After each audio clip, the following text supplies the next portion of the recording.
from tablet mode to computer mode in just a second.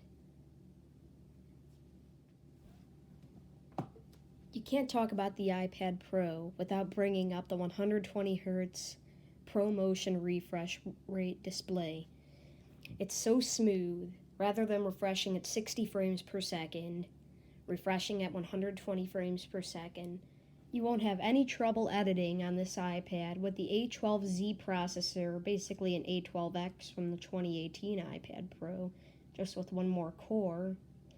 It will run super fast, and even in test, it does better than MacBooks and other computers alike. I think that the iPad Pro is a perfect back-to-school device, especially with online. And it even makes a great everyday device for just doing anything, rather from editing videos. It's really fun to just draw around, doodle with the Apple Pencil. That's one of the reasons why I got this. I did have an iPad before this, but I want a little bit more real estate.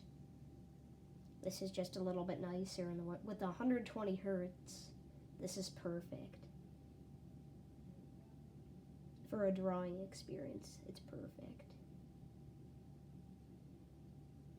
Just corrects everything there.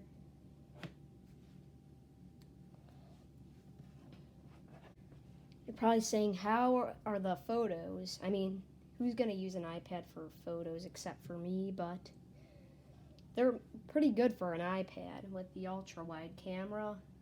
It's actually a very good difference there. How about the keyboard?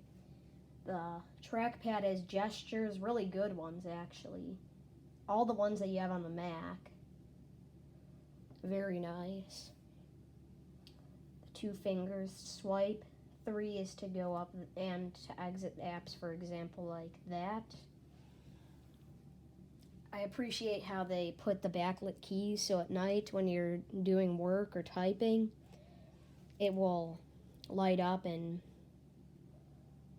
though there are no function row of keys, I haven't really experienced any problems. And it even has the pass-through USB port down here. You probably can't see it because of my camera.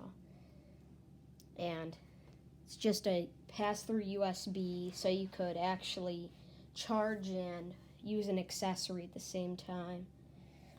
This is a great keyboard, and it changes the iPad into a computer. Overall, I think that the iPad Pro is a great laptop replacement since you got the touch screen.